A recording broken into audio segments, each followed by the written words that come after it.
Assalamualaikum warahmatullahi wabarakatuh. Selamat pagi, salam sejahtera bagi kita semua. Halo Bapak Ibu Kepala Sekolah di program Sekolah Penggerak.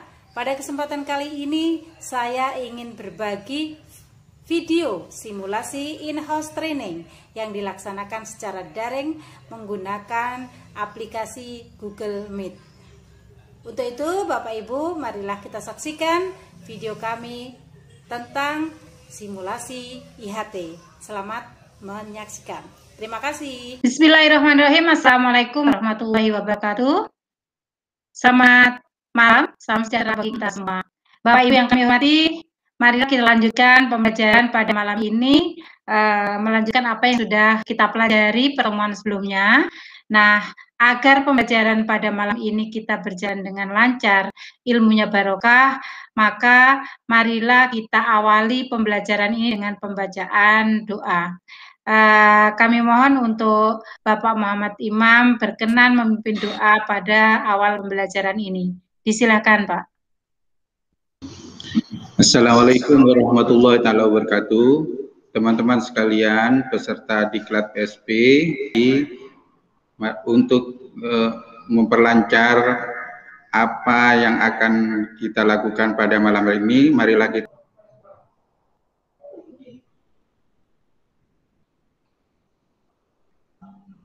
selesai. Terima kasih kami ucapkan kepada Bapak Muhammad Imam MPD yang telah berkenan memimpin doa pada malam ini. Selanjutnya, agar pembelajaran pada malam ini tetap semangat, marilah kita ber-ice breaking dulu. Kami mohon untuk Ibu Tri Putri Handayani untuk berkenan memimpin ice breaking. Disilakan Ibu. Terima kasih waktunya. Untuk ice breaking hari ini kita melakukan tepuk PPK saja agar kita tetap semangat. Bisa ya Bapak dan Ibu? Ya. Siap. Tepuk PPK. Religius, nasionalis, gotong royong, integritas, mandiri. Ya. Terima kasih, tepuk tangan untuk Bu Tri Putri Handayani. Terima kasih. Oke Bapak Ibu, marilah kita awali pembelajaran ini. Mohon izin share screen dulu ya Bapak Ibu. Sudah muncul Bapak Ibu? Sudah muncul? Sudah Bu. Mohon informasinya ya, terima kasih. Bapak Ibu yang kami hormati, pada malam ini marilah kita melanjutkan pembelajaran yang lalu, yaitu tentang kurikulum operasional satuan pendidikan. Nah, pada pertemuan kali ini, nanti yang akan kita pelajari khusus prinsip pengembangan kurikulum operasional di satuan pendidikan.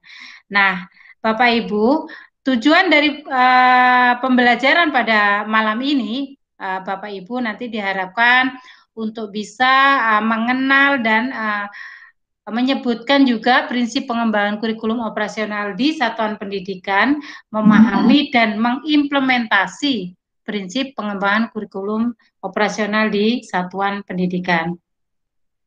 Nah, untuk itu sebelum kita melanjutkan apa itu prinsip-prinsip pengembangan kurikulum operasional di satuan pendidikan, marilah kita membuat kesepakatan dulu di dalam proses pembelajaran pada malam ini agar tetap tertib ataupun berjalan dengan lancar tanpa adanya gangguan-gangguan. Maka mari kita membuat kesepakatan yang pertama, kita menghargai sesama peserta dan fasilitator ya. Jadi ketika nanti ada saya bicara ataupun Bapak Ibu yang bicara itu semua mendengarkan. Jadi kalau umpamanya ada usul, mari dengan etika raise hand. Yang ketiga adalah tepat waktu. Alhamdulillah tadi teman-teman hadir tepat waktu. Kemudian yang keempat, berpartisipasi aktif. Dan yang terakhir adalah fokus pada sesi belajar. Jadi fokus kali ini adalah tentang prinsip pengembangan kurikulum operasional di satuan pendidikan. Kira-kira apa perlu ditambah untuk kesepakatan pada malam ini, Bapak Ibu? Cukup? Cukup Bu. Mohon informasinya. Sudah bagus. Cukup, terima kasih. Selanjutnya Bapak Ibu, coba kita review lagi tentang kurikulum operasional satuan pendidikan atau yang disingkat KOSP. Nah, apa sih kurikulum itu sebenarnya? Saya kira Bapak Ibu sudah paham ya tentang definisi kurikulum itu apa. Apa sih kurikulum? Kurikulum itu merupakan seperangkat rencana dan pengaturan mengenai tujuan, isi, dan bahan pelajaran, serta cara yang digunakan sebagai pedoman penyelenggaraan kegiatan pembelajaran. Nah, ini sudah tercantum dalam Undang-Undang Sisdiknas tahun 2003. Saya yakin Bapak Ibu sudah sangat paham tentang ini, hanya kita mereview aja. Nah, untuk itu kita langsung to the point ya. Mengapa kita perlu belajar tentang prinsip pengembangan kurikulum? Kira-kira apa Bapak Ibu? Kenapa kita perlu mempelajari itu?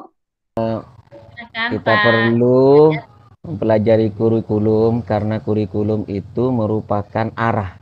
Seperti kita mau misalnya kita naik kapal, naik perahu. Nah, kurikulum itu ibaratnya seperti kompas ke arah mana ya, menentukan Bapak arah. Dayat, luar biasa Bapak Raden Hidayat, tepuk tangan untuk Bapak Raden Hidayat. Nah, betul apa yang disampaikan oleh Bapak Raden Hidayat bahwa kita perlu mempelajari prinsip-prinsip dulu agar dalam penyusunannya kita itu seperti apa yang disampaikan Pak Dayat, dan tujuannya itu supaya kita itu terbantu. Jadi terbantu proses berpikirnya dalam penyusunan kurikulum itu. Jadi kalau tidak kita belum tahu tentang prinsip pengembangan kurikulumnya, maka otomatis proses berpikir kita kadang-kadang kurang terarah karena aturan-aturan yang ada atau apa yang menjadi prinsip itu tidak diketahui. Jadi ya Bapak Ibu tentang kurikulum. Kurikulum tadi seperti yang disampaikan bahwa kurikulum untuk sekolah penggerak ini tidak lagi menggunakan kurikulum 2013, tetapi kurikulum yang kita pakai itu adalah kurikulum operasional satuan pendidikan, yaitu KOSP.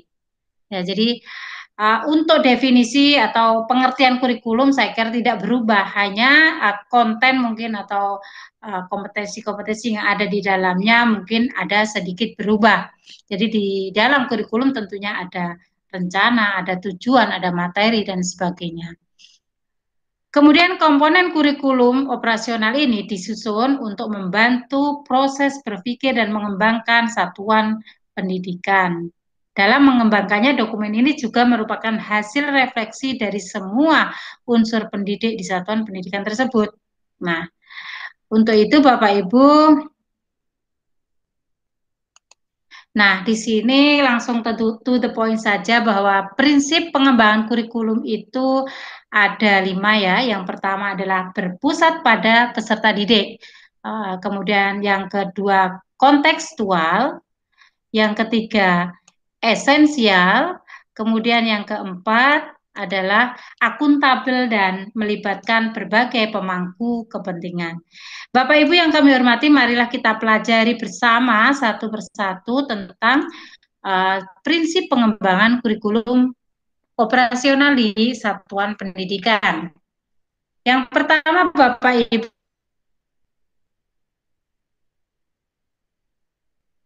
yaitu berpusat pada peserta didik. Nah, perlu kita ingat atau kita review lagi bahwa untuk kurikulum operasional satuan pendidikan ini sebagaimana apa yang disampaikan oleh Mas Menteri tentang visi daripada pelaksanaan BSP ini, kita merujuk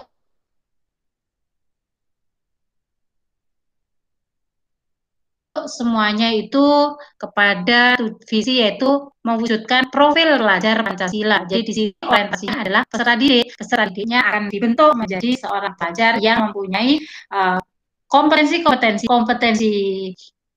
secara kognitif, psikomotor maupun afektif itu semua mengarah pada profil pelajar Pancasila. Jadi dalam hal ini kita dalam mengembangkan kurikulum itu harus mengacu pada kebutuhan, perkembangan, dan tahapan belajar. Nah, untuk itu maka profil pelajar Pancasila selalu menjadi rujukan pada semua tahapan dalam penyusunan kurikulum operasional satuan pendidikan.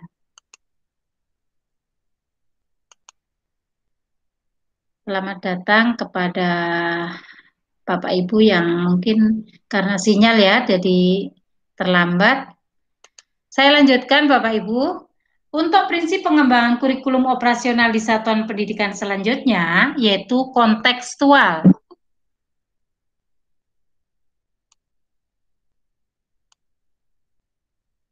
Selamat datang Pak Badrul Munir. Prinsip pengembangan kurikulum operasional di satuan pendidikan yang kedua adalah kontekstual. Seperti yang sudah kita pelajari pada pertemuan sebelumnya, kita harus bisa menganalisis lingkungan belajar. Nah, jadi untuk itu ini sangat sinkron sekali bahwa prinsip pengembangan kurikulum itu harus kontekstual.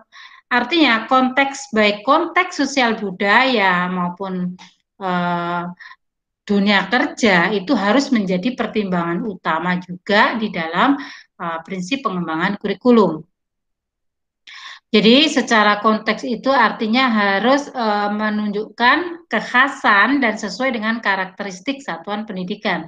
Jadi walaupun kita itu sama-sama menjadi sekolah penggerak, tapi nanti apa yang menjadi materi dari kurikulum setiap sekolah itu akan berbeda-beda juga konteksnya, karena lingkungan belajar di setiap sekolah itu tidak sama. Jadi semua itu salah satunya harus tergantung kepada lingkungan yang ada. Selanjutnya Bapak Ibu, prinsip pengembangan selanjutnya yaitu akuntabel. Nah, akuntabel yang dimaksud di sini adalah dapat dipertanggungjawabkan karena berbasis data dan aktual. Jadi, Bapak Ibu, sebelum kita menyusun kurikulum operasional satuan pendidikan, maka sebagaimana apa yang kita pelajari sebelumnya kemarin tentang analisis lingkungan belajar tentang ini, kita harus tahu persis atau harus mengacu pada data-data yang ada di sekolah. Jadi data-data yang ada di sekolah itu kita eksplor seakurat mungkin. Selamat datang Bu Mutmainah, selamat bergabung. Bapak Ibu, jadi data-data yang kita survei kemarin, yang kita identifikasi itu kita harus benar-benar akurat, baik data secara kualitas maupun secara kuantitas. Secara kuantitas misalnya kita mensurvei data tentang GTK ataupun jumlah peserta didik itu harus benar-benar sesuai dengan kondisi real yang ada. Kemudian secara kualitas misalnya tentang kualifikasi pendidikannya, kompetensi para GTK yang ada di sekolah masing-masing itu benar-benar harus bisa dipertanggungjawabkan. Nah, seperti itu. Selanjutnya Bapak Ibu, prinsip yang selanjutnya nih, yang kelima, yaitu melibatkan berbagai pemangku kepentingan. Bapak Ibu yang kami hormati, mungkin pada penyusunan kurikulum-kurikulum sebelumnya, baik kurikulum 13 mau 2013 ataupun kurikulum 2006, para kepala sekolah yang sudah mempunyai kompetensi yang luar biasa itu biasanya menyusun kurikulum itu kadang-kadang hanya melibatkan beberapa orang saja. Nah, pada kurikulum operasional satuan pendidikan ini, maka kita harus benar-benar melibatkan stakeholder yang ada di sekolah kita. Kenapa kita harus melibatkan?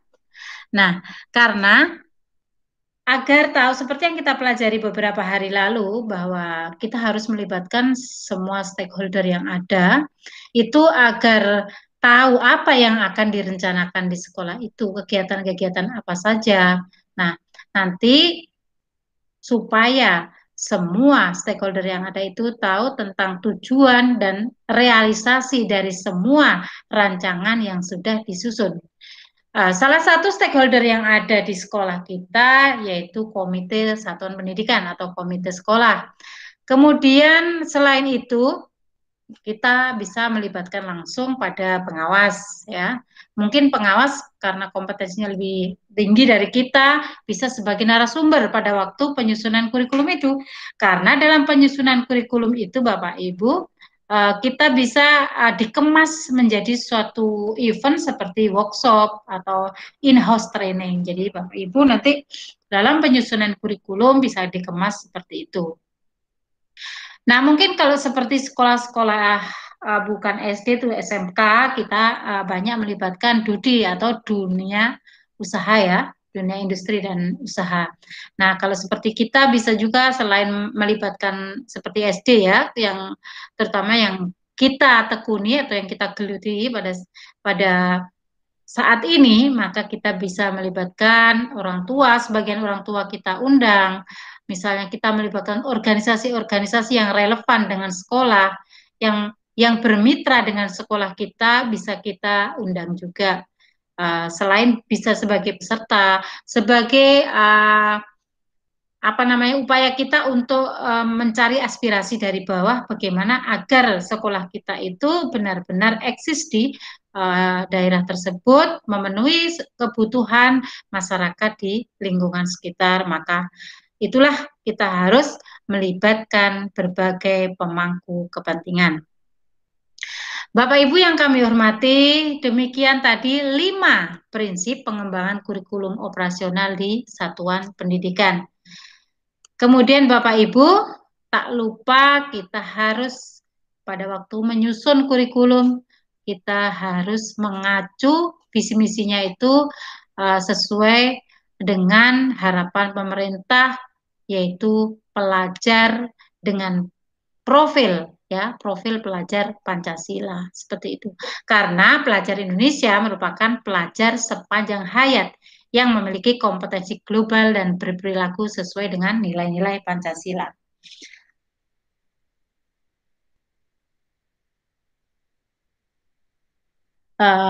Tentunya Bapak Ibu kita selaku kepala sekolah di program harus benar-benar paham apa itu profil pelajar Pancasila, apa saja ke-6 dimensi itu minimal kita hafal dan harus memahami apa implementasinya dari ke-6 dimensi tersebut. Itulah pada kesempatan kali ini pembelajaran yang dapat saya sampaikan. Mungkin dari apa yang sudah saya sampaikan ini, ada Bapak Ibu yang mau sharing tentang materi yang sudah kita pelajari bersama ini. Mungkin di antara teman-teman kita peserta ini yang kebetulan sebelum mengikuti diklat ini pernah mendengarkan atau mengikuti satu webinar tentang profil pelajar Pancasila, tentang kurikulum, disilahkan. Mari kita bisa sharing. Disilahkan, monggo dengan raise hand.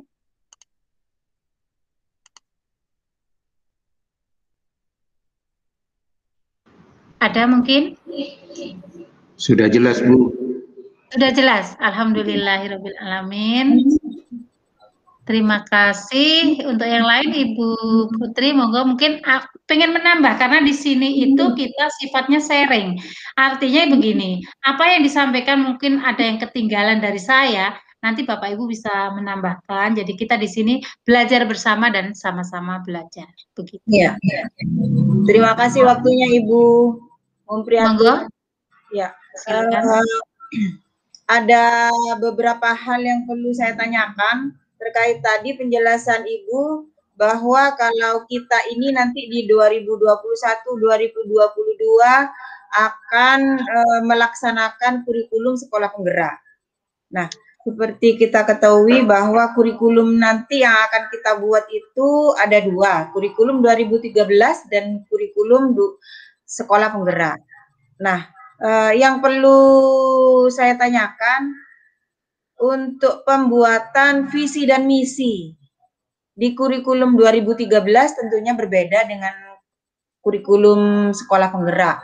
Nah, bagaimana langkah kita untuk mengatasi itu, Bu? Terima kasih. Terima kasih Ibu Tri Putri Handayani yang mempunyai pertanyaan yang sangat luar biasa ini. Jadi pada tahun ini insya Allah para sekolah sasaran PSP ini akan melaksanakan KOSP dengan visi misi apa yang disampaikan oleh Ibu Putri Handayani. Nah, menurut hemat saya, dalam penyusunan visi misi itu tidak terpetakan antara kurikulum 2013 dan kurikulum operasional satuan pendidikan. Hanya seperti pengalaman pada tahun-tahun yang lalu, untuk menyusun sebuah kurikulum gabungan, misalnya pada waktu tahun 2017, kebetulan ada induk klaster kita menjadi pelaksana kurikulum 2013, tapi di awal tahun kelas 1 dan 4. Nah, yang lain melaksanakan kurikulum 2006. Nah, dalam penyusunan kurikulumnya, maka untuk visi misi itu tetap satu, tetapi di konten materinya di dalamnya itu, serta tujuannya itu terpisah. Artinya ada rincian masing-masing, seperti itu dari saya. Mungkin ada teman-teman yang mau berbagi pengalaman ataupun pengetahuan tentang ini, silakan. Pak Imam. Assalamualaikum warahmatullahi wabarakatuh. Saya akan coba menambahkan apa yang telah disampaikan oleh Bung Pri tadi mengenai bagaimana kita merancang visi misi dan tujuan dalam menyusun kurikulum operasional di sekolah. Yang pertama yaitu untuk penyusunan visi kita tetap satu seperti apa yang sudah dijelaskan oleh Bung Pri, dengan menambahkan apa yang menjadi keinginan program sekolah penggerak dengan memasukkan nilai-nilai pelajar profil Pancasila. Kemudian di misinya juga dirinci sesuai dengan visi misi, sesuai dengan visi yang kita susun tadi. Apa saja? Nah, misalnya visi kita unggul dalam prestasi berdasarkan profil pelajar Pancasila, ilmu pengetahuan dan teknologi, dan berwawasan lingkungan. Misalnya visi yang kita susun seperti itu. Di misinya kita rinci dari awal kita tujuannya. Dalam misalkan mencapai prestasi, apa yang akan kita lakukan di situ? Nah, berdasar hubungannya dengan profil pelajar Pancasila apa di situ? Nah, dalam bentuk kata kerja di situ. Sampai terakhir di poin-poin terakhir sampai berwawasan lingkungan itu dimasukkan juga. Dimasukkan semua. Sehingga nanti di tujuan pun juga begitu, dirinci apa saja di situ. Nah, tujuan targetnya dalam 1 tahunnya apa di situ kira-kira yang bisa dicapai. Jadi skala prioritasnya apa di situ yang kira-kira. Nah, itu saja tambahan dari saya, Bu. Wabarakatuh. Waalaikumsalam warahmatullahi wabarakatuh. Luar biasa Bapak Imam telah menambahkan apa yang menjadi pengetahuan atau pengalaman beliau saat menyusun kurikulum. Terima kasih banyak. Itu menjadi lebih lengkap. Bu Yani, monggo mungkin ini Pak Acik Smile, monggo mau raise hand, mau bertanya, silakan. Terima kasih. Assalamualaikum warahmatullahi wabarakatuh. Waalaikumsalam. Nanti ketok palu seperti apa ya kejelasannya. Soalnya yang ditanyakan Bu Putri itu kan ada 2 visi misi. Apakah kita ada 2 kurikulum yang akan kita buat. Yang pertama 2013, yang kedua itu adalah kurikulum sekolah penggerak. Nah, dari 2 kurikulum yang ada itu apa kita akan membuat 2 visi dan misi atau hanya 1 implisit seperti yang disampaikan oleh Pak Imam tadi. Saya juga kurang mengerti, maka setuju apa yang ditanyakan oleh Putri. Assalamualaikum warahmatullahi wabarakatuh. Pak Acik Smile ini siapa? Mohon display gambar. Saya. Abdul Rasid. Oh ya. Terima kasih pertanyaan yang luar biasa ataupun masukan yang luar biasa. Artinya begini, seperti apa yang sudah saya sampaikan, sebenarnya senada dengan apa yang disampaikan oleh Bapak Muhammad Imam, bahwa kurikulum kita itu kurikulum yang akan kita laksanakan, kurikulum KOSP itu hanya khusus tahun ini 14. Kemudian untuk kelas yang lain kurikulum 2013. Jadi menurut pendapat saya, pemahaman saya, itu kurikulum tetap kita membuat satu. Visi pun tetap satu. Hanya secara konten materi, struktur kurikulumnya itu tetap dibeda-bedakan sebagaimana pengalaman kita pada waktu melaksanakan kurikulum 2013 dan kurikulum 2006. Jadi di situ untuk visinya tetap satu. Kita nggak menyusun visi khusus kelas PSP, visi khusus pelaksana 2013 itu tidak. Jadi tidak terpisah seperti itu. Kemudian untuk tujuan juga satu rangkaian, artinya bukan langsung dipisah. Ini khusus tujuan pelaksana PSP, ini masih K13 tidak. Jadi tetap jadi satu, hanya di dalamnya secara materinya dan strukturnya itu memang kita buat berbeda-beda. Seperti itu. Informasi tambahannya dan masukannya. Terima kasih banyak. Monggo untuk Bapak Ibu yang lain mungkin mau sharing, disilahkan agar pemahaman kita tentang prinsip penyusunan kurikulum operasional satuan pendidikan lebih matang sehingga kita bisa lebih mudah untuk mengimplementasikan di sekolah kita. Ya, Pak Raden Hidayat, raise hand. Monggo. Waalaikumsalam warahmatullahi wabarakatuh. Terima kasih atas kesempatannya. Menurut hemat saya, seperti yang kita pelajari sebelum-sebelumnya dari materi tentang pencapaian pembelajaran, filosofi Ki Hajar Dewantoro, harapannya pembuatan kurikulum KOSP ini disederhanakan. Jadi benar-benar sederhana, bahasanya mudah dipahami, bahasanya mudah dimengerti, tidak terlalu jelimet seperti pembuatan kurikulum terdahulu. Supaya kita terbantu proses berpikirnya dalam penyusunan kurikulum tersebut. Adapun prinsip-prinsipnya tadi, yang pertama harus berpusat pada peserta didik, kemudian kontekstual, esensial, dan akuntabel juga melibatkan berbagai pemangku kepentingan. Jadi itu perlu kita ingat bahwa kita dalam mengembangkan kurikulum harus mengacu pada prinsip-prinsip tersebut. Demikian Bapak Ibu yang dapat kami sampaikan dan kita pelajari pada malam ini. Semoga apa yang sudah kita pelajari pada malam hari ini kita benar-benar paham apa yang kita pelajari dan bermanfaat, terutama kita pada waktu penyusunan kurikulum nanti. Oke Bapak Ibu, karena pertemuan pada malam ini sudah cukup, marilah pertemuan ini kita akhiri bersama dengan pembacaan hamdalah. Demikian tadi pembelajaran sudah kami akhiri dan wassalamualaikum warahmatullahi wabarakatuh. Waalaikumsalam wabarakatuh. Mau di stop recording dah.